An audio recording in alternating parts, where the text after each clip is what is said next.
श्री वेंकटेश्वर स्वामी लीला चरित 2 स्कंद पुराण से।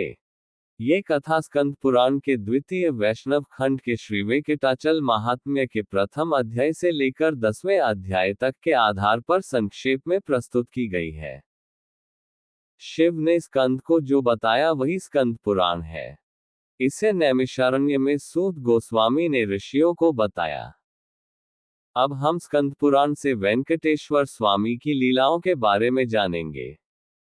स्कंद पुराण की वेंकटेश्वर स्वामी की लीलाएं और भविष्योत्तर पुराण की लीलाओं में कुछ भिन्नताएं हैं। आचार्यों ने बताया है कि भगवान हर कल्प में विभिन्न रूप में वैकुंठ से अवतीर्ण होकर विभिन्न लीलाएं करते हैं। इसलिए कभी कभी भगवान की स्वतंत्र इच्छा से इन लीलाओं में भिन्नताएं प्रकट हो सकती हैं, जिसे कल्पभेद कहा जाता है। नारायण का वेंकटाचल आगमन। सूत गोस्वामी ने मुनियों को इस प्रकार बताया। सूत गोस्वामी ने मुनियों को इस प्रकार बताया। है वंश में शंख नामक एक राजा था। शंख ने नारायण के लिए अनेक यज्ञ किए। उन्होंने ब्राह्मणों को सोना, गाय और भूमि भी दान में दी। फिर भी नारायण का दर्शन न प्राप्त होने के कारण वे दुखी थे। तभी नारायण ने आकाशवाणी के रूप में ये बताया, हे राजा, वृषभाचल जाओ। वृषभाचल वैकुंठ के समान है। वृषभाचल में स्थित स्वामी पुष्करिणी के पास जाकर मेरे लिए तपस्या करो। मैं वहां तुम्हें दर्शन दूंगा। नारायण ने ये भी कहा। अगस्त्य मुनि ने एक बार ब्रह्मा जी से पूछा कि नारायण का दर्शन कहाँ मिलेगा। ब्रह्मा जी ने उन्हें वेंकटाचल पर्वत पर तपस्या करने के लिए कहा। इसलिए अगस्त्य मुनि वेंकटाचल पर्वत पर तपस्या कर रहे हैं। मैं वेंकटाचल पर तुम्हें और अगस्त्य मुनि दोनों को दर्शन दूंगा।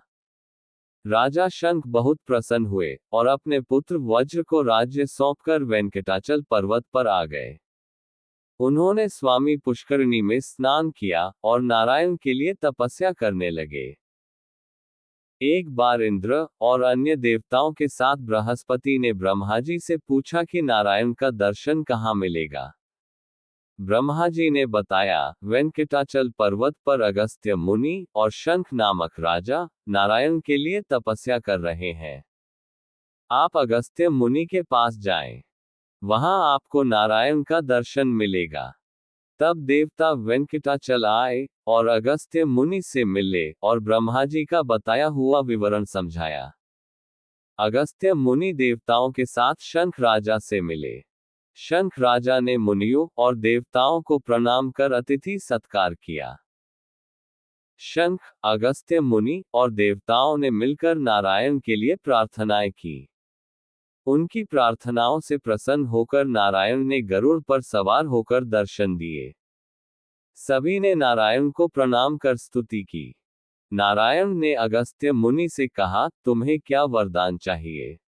अगस्त्य मुनि ने कहा, मुझे सदा आपकी भक्ति मिले और आप इस पर्वत पर रहकर सभी जीवों को दर्शन दें।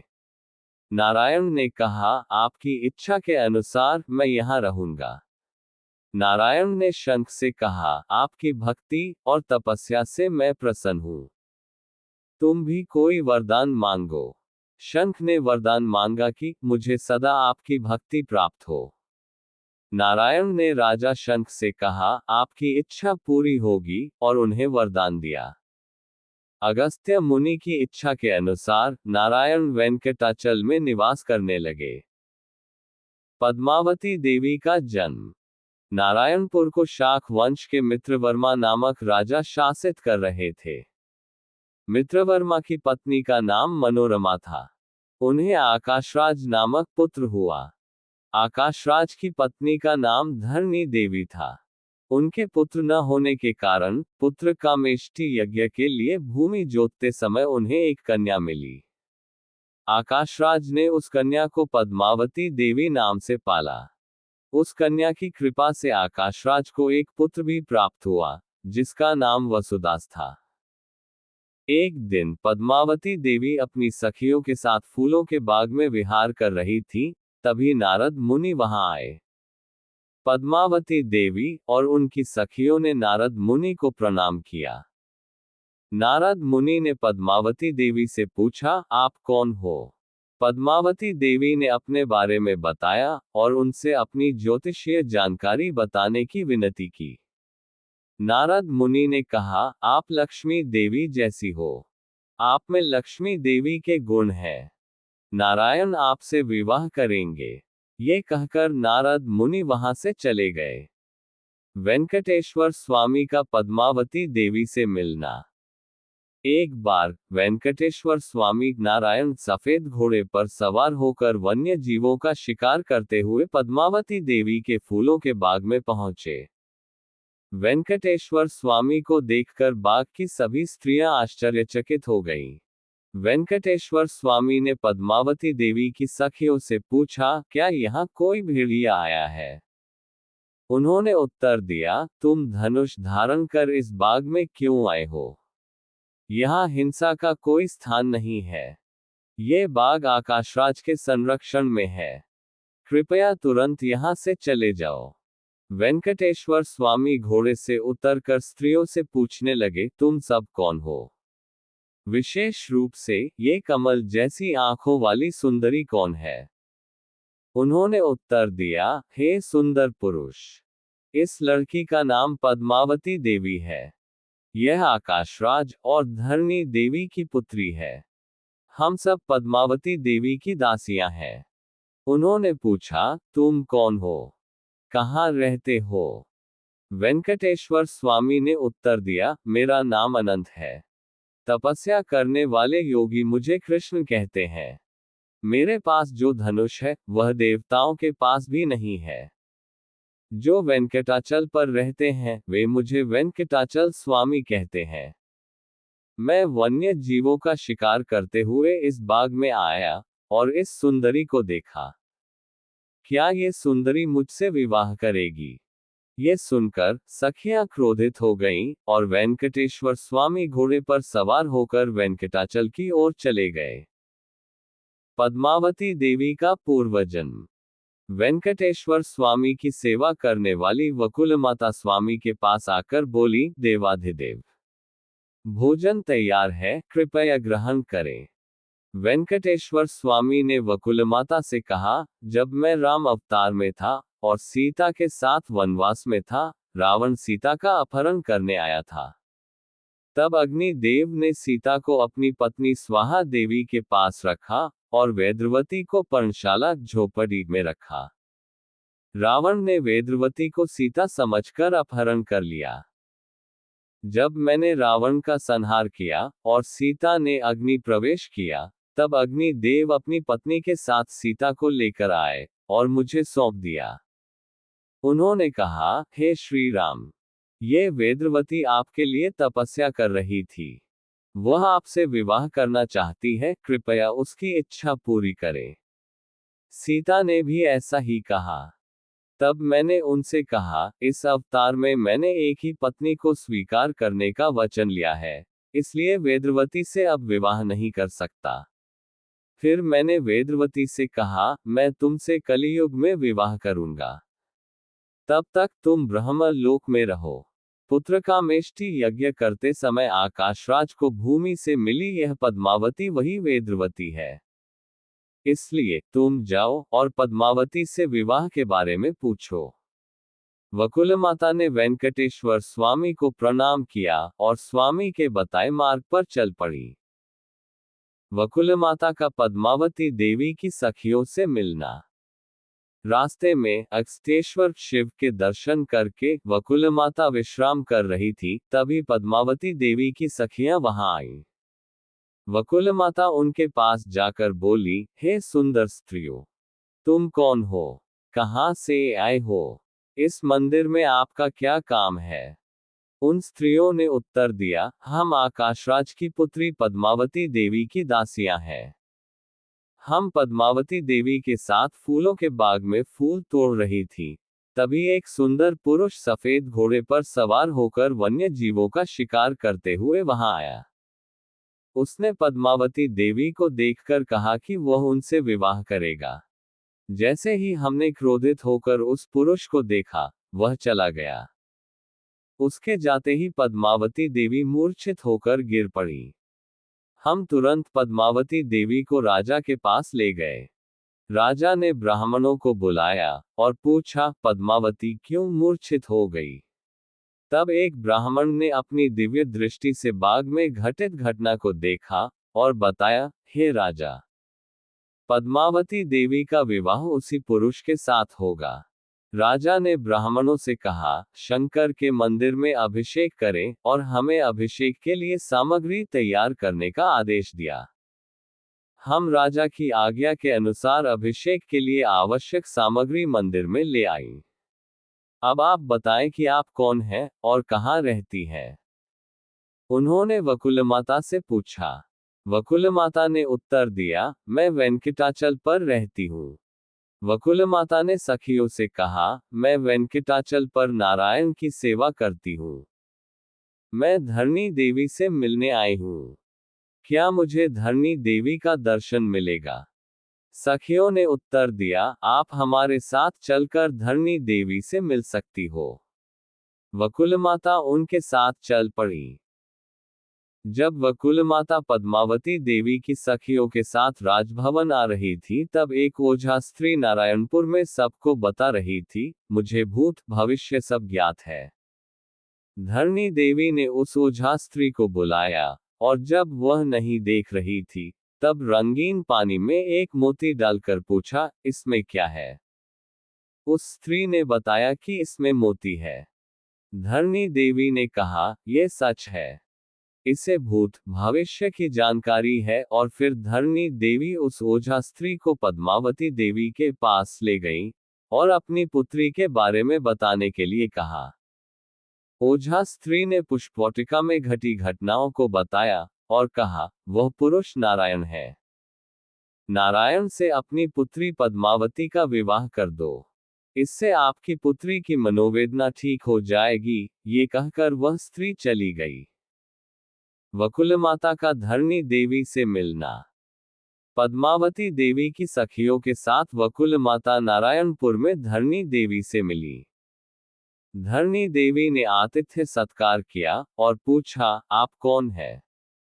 कहाँ रहती हैं? यहाँ आने का कारण क्या है? वकुलमाता ने धरणी देवी को बताया, मैं वेंकटाचल पर नारायण की सेवा करती हूँ। उन्होंने नारायण और पद्मावती देवी के मिलने के बारे में भी बताया और कहा, नारायण आपकी पुत्री से विवाह करना चाहते हैं। उन्होंने मुझे आपका अभिप्राय जानने के लिए भेजा है। धरणी देवी ने कहा कि वह अपने पति से पूछकर बताएंगी, और आकाशराज के पास जाकर सब कुछ बताया। आकाशराज ने वकुलमाता से कहा, नारायण का मेरी पुत्री से विवाह करना मेरी पुत्री का सौभाग्य है। फिर उन्होंने मंत्रियों और ब्राह्मणों से पूछा, पद्मावती देवी के विवाह के बारे में आपका क्या अभिप्राय है? सभी ने सहमति जताई और बृहस्पति को बुलाकर विवाह का मुहूर्त तय करने को कहा। आकाशराज ने बृहस्पति से विवाह मुहूर्त देखने को कहा। बृहस्पति ने वैशाख मास में अप्रैल मई आने वाले उत्तर फाल्गुनी नक्षत्र में विवाह मुहूर्त तय किया। आकाशराज ने वकुलमाता से कहा, बृहस्पति द्वारा निर्धारित मुहूर्त पर नारायण आए और मेरी पुत्री से विवाह करें। उन्होंने वकुलमाता को ये संदेश देने के लिए भेजा। पद्मावती देवी और वेंकटेश्वर स्वामी का विवाह। आकाशराज ने अपने पुत्र वसुदास को ब्रह्मा, शिव, इंद्र, चंद्र, सूर्य और अन्य 14 लोकवासियों को विवाह में आमंत्रित करने के लिए भेजा। उन्होंने विश्वकर्मा को बुलाकर नगर को सजाने का आदेश दिया। विवाह में सभी देवता आए। आकाशराज ने चंद्र से कहा कि नारायण के प्रिय व्यंजन बनाए और अन्य देवताओं को अन्य कार्यों में नियुक्त किया। विवाह के समय वेंकटेश्वर स्वामी गरुड़ पर सवार होकर लक्ष्मी देवी के साथ आए। पद्मावती देवी हाथी पर सवार होकर अंतःपुर से बाहर आई और वेंकटेश्वर स्वामी के दर्शन कर प्रणाम किया। वेंकटेश्वर स्वामी ने अपनी माला पद्मावती देवी के गले में डाली। पद्मावती देवी ने उनके हाथों में रखी फूलों की माला वेंकटेश्वर स्वामी के गले में डाल दी। इसके बाद दोनों ने अपने वाहनों से उतरकर विवाह मंडप में प्रवेश किया। ब्रह्मा जी ने विवाह के मंत्र पढ़कर पद्मावती देवी और वेंकटेश्वर स्वामी का विवाह संपन्न किया। आकाशराज ने अपनी पुत्री पद्मावती देवी को कई उपहार दिए। इसके बाद उन्होंने देवताओं से कहा, आप सभी अपने अपने लोकों को लौट जाएं। देवताओं ने वेंकटेश्वर स्वामी और पद्मावती देवी की स्तुति की और उनकी परिक्रमा तथा प्रणाम करके अपने अपने लोकों को लौट गए। वेंकटेश्वर स्वामी वेंकटाचल पर पद्मावती देवी और लक्ष्मी देवी के साथ निवास करने लगे। वसु और तोंडमान की कथा। वसु नामक निषाद जाति के नारायण भक्त वेंकटाचल पर रहते थे। वसु वेंकटाचल पर्वत और उसके वृक्षों की रक्षा करते थे। वे प्रतिदिन भोजन बनाकर उसमें शहद मिलाकर वेंकटेश्वर स्वामी को नैवेद्य अर्पित करते थे। एक दिन भोजन तैयार कर वे शहद लाने के लिए अपनी पत्नी के साथ वन में गए। उन्होंने अपने पुत्र वीरू से कहा, भोजन की रक्षा करना। वसु के जाने के कुछ समय बाद वीरू ने कुछ भोजन अग्नि में समर्पित किया और कुछ भोजन वेंकटेश्वर स्वामी को पेड़ के नीचे अर्पित करके शेष भोजन स्वयं खा लिया। जब वसु शहद लेकर लौटे तो वहां भोजन नहीं था। उन्होंने वीरू से पूछा तो वीरू ने बताया कि उसने ही भोजन खा लिया है। वसु ने सोचा कि वीरू ने वेंकटेश्वर स्वामी को अर्पित किए बिना ही भोजन खा लिया है, और उन्होंने वीरू को मारने के लिए तलवार उठा ली। वेंकटेश्वर स्वामी ने पीछे से वसु का हाथ पकड़कर उसको शांत करते हुए ये वचन कहे, तुम्हारा पुत्र तुमसे श्रेष्ठ भक्त है। उसने पेड़ के नीचे मेरे लिए भोजन अर्पित किया और फिर स्वयं शेष भोजन खाया। चंद्रवंश में तोंडमान नामक राजा थे। उनके पिता सुधीर और माता नंदिनी थी। तोंडमान 5 वर्ष की आयु से ही नारायण के प्रति भक्ति रखते थे। उन्होंने पांड्य देश की राजकुमारी पद्मा से विवाह किया और स्वयंवर में सैकड़ों राजकुमारियों से विवाह करके नारायणपुर में रहने लगे। एक दिन तोंडमान शिकार के लिए वेंकटाचल पर्वत पर एक हाथी का पीछा कर रहे थे, तभी उन्होंने 5 रंगों का एक तोता देखा। उन्होंने तोते को पकड़ने का प्रयास किया, पर वह श्रीनिवास श्रीनिवास कहकर उड़ गया। तोंडमान तोते को खोजते हुए वेंकटाचल पर्वत की रक्षा करने वाले वसु के पास पहुंचे। तोंडमान ने वसु से तोते के बारे में बताते हुए पूछा, क्या तुमने ऐसा तोता देखा है? वसु ने कहा, उस तोते को लक्ष्मी देवी ने पाला है। वह तोता लक्ष्मी और वेंकटेश्वर स्वामी के लिए बहुत प्रिय है और हमेशा स्वामी पुष्करिणी के पास रहता है। उन्होंने कहा, वेंकटेश्वर स्वामी की पूजा का समय हो गया है। मैं स्वामी की पूजा करके वापस आता हूं, तब तक आप यहीं रुकें। तोंडमान ने कहा, मैं भी तुम्हारे साथ चलकर वेंकटेश्वर स्वामी के दर्शन करूंगा। वसु सहमत हुए और उन्हें वेंकटेश्वर स्वामी के पास ले गए। दोनों ने वेंकटेश्वर स्वामी को प्रणाम किया। वसु द्वारा समर्पित भोजन को वेंकटेश्वर स्वामी ने स्वीकार किया। तोंडमान ने वेंकटेश्वर स्वामी की स्तुति की और फिर अपने राज्य लौट गए। उस समय से तोंडमान वेंकटेश्वर स्वामी के दर्शन और सेवा कर रहे हैं। वीरशर्मा नामक ब्राह्मण अपनी पत्नी लक्ष्मी के साथ गंगा स्नान के लिए यात्रा कर रहे थे। गर्भवती होने के कारण उनकी पत्नी चलने में असमर्थ थी। वीरशर्मा तोंडमान के पास जाकर अपनी स्थिति बताते हुए बोले, मैं गंगा नदी में स्नान करके 6 महीने में लौट आऊंगा। तब तक आप मेरी पत्नी लक्ष्मी को आश्रय दें। तोंडमान ने सहमति जताई और ब्राह्मण की पत्नी के लिए एक कमरे में निवास की व्यवस्था की तथा 6 महीने के लिए पर्याप्त अनाज भी उपलब्ध कराया। वीरशर्मा गंगा स्नान के लिए गए और वहां से काशी, अयोध्या, बद्रिकाश्रम जैसे तीर्थों की यात्रा करते हुए 2 साल बाद लौटे। वीरशर्मा ने तोंडमान को अपनी तीर्थ यात्राओं का विवरण दिया और अपनी पत्नी के बारे में पूछा। तोंडमान ने कहा, आप यहाँ रुकें। उन्होंने ब्राह्मण स्त्री के कमरे में जाकर देखा तो वह अपने पुत्र के साथ मृत पड़ी थी। तोंडमान सुरंग मार्ग से वेंकटेश्वर स्वामी के पास पहुंचे और उनसे प्रार्थना की। वेंकटेश्वर स्वामी ने कहा, वीरशर्मा की पत्नी लक्ष्मी को पालकी में बैठाकर आपकी पत्नियों के द्वारा उठाकर यहाँ लेकर आओ और उसे वेंकटाचल के अस्थि सरोवर में स्नान कराओ तो वह जीवित हो जाएगी। तोंडमान ने वैसा ही किया और लक्ष्मी तथा उनके पुत्र जीवित हो गए। तोंडमान ने उन्हें लेकर वीरशर्मा को सौंप दिया। भक्त भीम। तोंडमान वेंकटेश्वर स्वामी के आदेश अनुसार स्वर्ण पद्म बनाकर स्वामी की पूजा कर रहे थे। उसी समय कुरुम नामक गांव में रहने वाले कुम्हार भीम ने वेंकटेश्वर स्वामी के दर्शन कर मुक्ति की प्रार्थना की। वेंकटेश्वर स्वामी ने भीम से कहा, प्रतिदिन भक्ति से मेरी पूजा करो। जब तोंडमान तुमसे मिलेंगे तभी तुम्हें मुक्ति मिलेगी। कुम्हार भीम ने अपने घर में मिट्टी से वेंकटेश्वर स्वामी की मूर्ति बनाए और मिट्टी से पद्म और तुलसी दल बनाकर पूजा करने लगे। एक दिन तोंडमान ने देखा कि मिट्टी से बने फूल और तुलसी दल वेंकटेश्वर स्वामी के चरणों पर गिरे पड़े हैं। उन्होंने वेंकटेश्वर स्वामी से पूछा, स्वामी, किसने इन मिट्टी के फूलों और तुलसी दलों से आपकी पूजा की है? वेंकटेश्वर स्वामी ने भक्त भीम के बारे में बताया। तोंडमान भीम के घर गए और उन्हें प्रणाम कर सारी घटना बताई।